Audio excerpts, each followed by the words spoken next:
Okay, now what happens is we're going to practice just computing z-scores. So we have two examples here, each with 3 parts. The first is given mu equals 41.3, sigma equals 3.1, and find the z-scores for these values. Second is given mu equal 113.1, sigma equals 20.2, find z-scores for those values. So we'll just work through each of these little instances. Make sure that you understand each little detail. The key is, given this information, remember that mu and sigma must be given, and then the z-score, for now at least, the z-score we're working with must be given. Your task at this point is only, given those pieces of information, find the z-score to which it corresponds. So each of these is going to have a z-score it corresponds to, and we'll go each of those in turn. So, the first, number 1,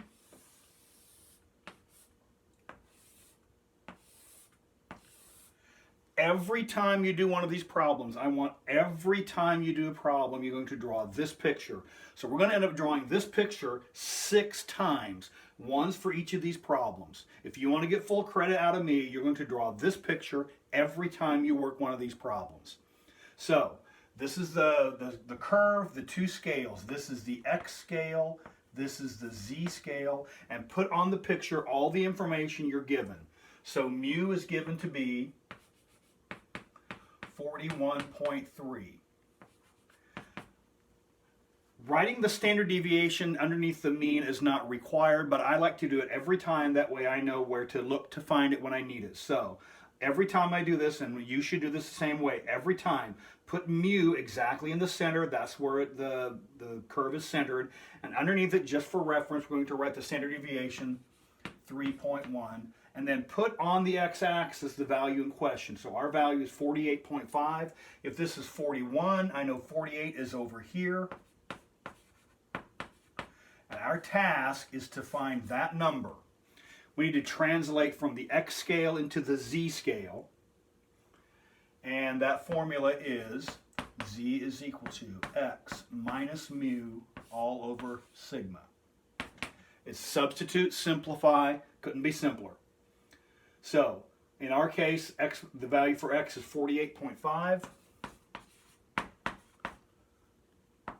minus the value for the mean is 41.3 all over the standard deviation is 3.1. All right, so I have my little calculator, turn that on, clear. I'm going to go 48.5 minus 41.3. Now I'm going to hit equals. That should give you, I have 7.2. So if you hit equals, you get 7.2 over 3.1.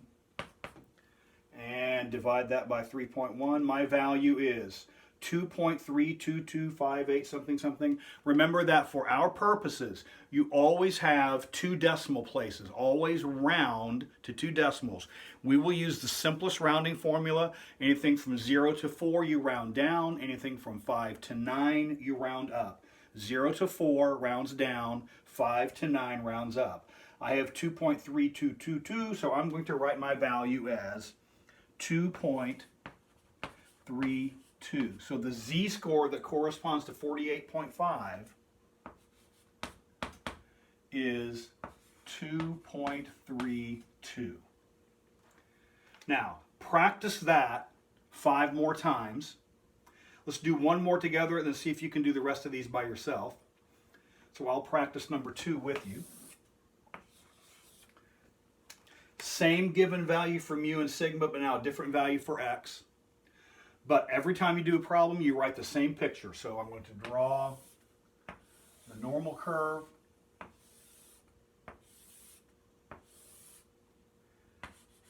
The standard deviation is the mean is 41.3.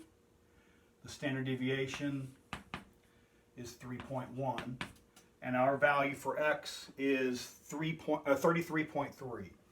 41 is here, so 33 is here.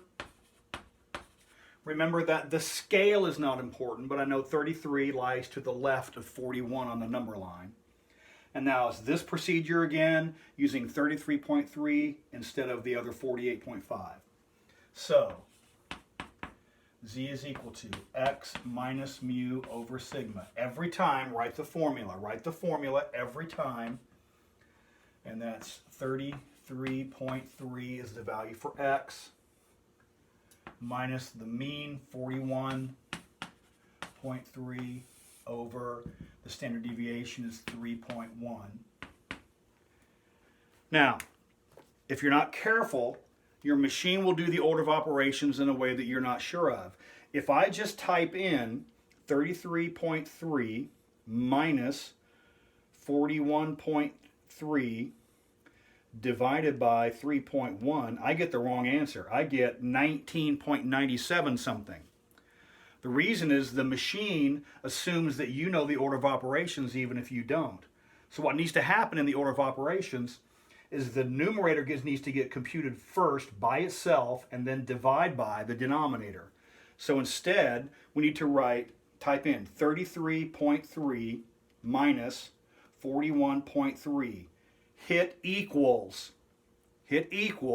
after you type in the numerator, and that gives us the subtotal, -8 over 3.1.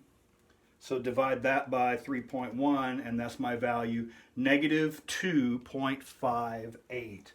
-2.58.